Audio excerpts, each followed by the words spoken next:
last fire will rise.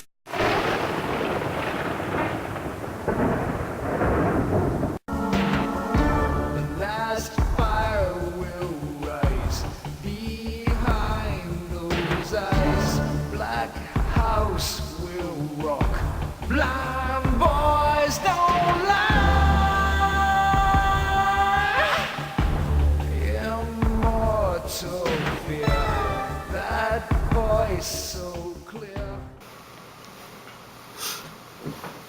Hello, YouTubers. So, one thing I like to do sometimes from time to time is I'll go back and watch a lot of my old episodes. Just I'm bored and I've got nothing to do, and I'm like, hey, I'm gonna watch some of my older episodes.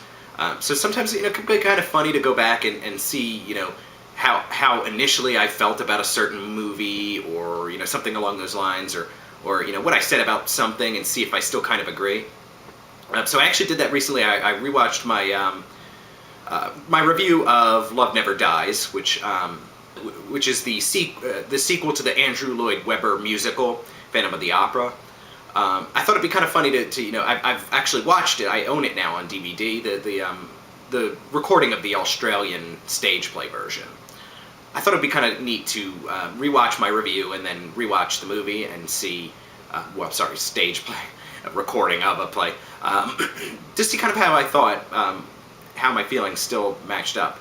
And I gotta say, watching Love Never Dies a few more times since seeing it that first time, I do like it a little bit better than initially I did. I mean, I thought it was okay from the start, but just nothing compared to. It was just weird. Nothing compared to the original Andrew Lloyd Webber musical. Rewatching it, I would say I like it a little bit more. Like some of the songs, I really was not that impressed, and I like them a little bit more. The one song, Beauty Underneath, I absolutely love that. I loved right from the start. I could tell it was awesome, so that is a great song. And I still, but I still kind of feel like it was sort of, the whole thing was just not that great. And I think a couple of things I sort of didn't touch on that I sort of realized later on are kind of what I think made it not quite as good, which are, hi Panther. One of the things is, quite frankly, the Phantom just wasn't as badass. Like, he's a that was something that was cool about him. Like, he was, he's got the sentimental side, but he's also just a tough guy. Like, you can see, you can see how all the characters are scared of him and stuff. Here, he just kind of seems, I can't even think of a PC way to put it. He just seems like kind of a much more wimpy, much more whiny.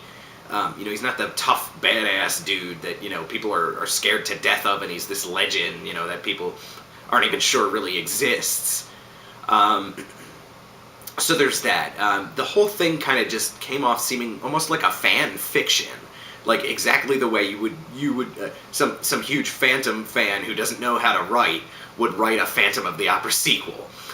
So it was just weird, and like I said, I mean, I like it. I think it was good, but not great. Not kind of passable almost.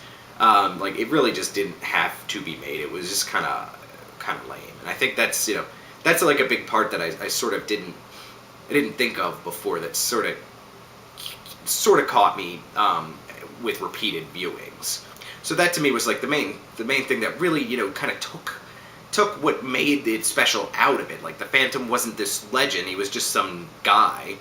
There weren't any there weren't any of the creepy like Phantom hauntings that he did. All the cool like ghostly stuff he did to help his legend. It just humanized him too much, I guess would be a good way to put it.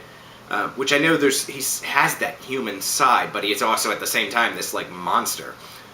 So it just was too, like I said, it was too soft, I guess could be a good word.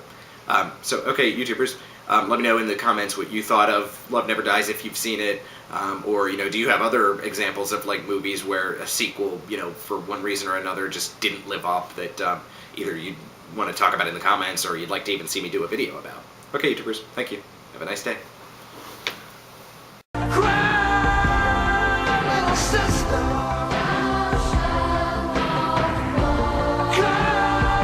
Come to your brother.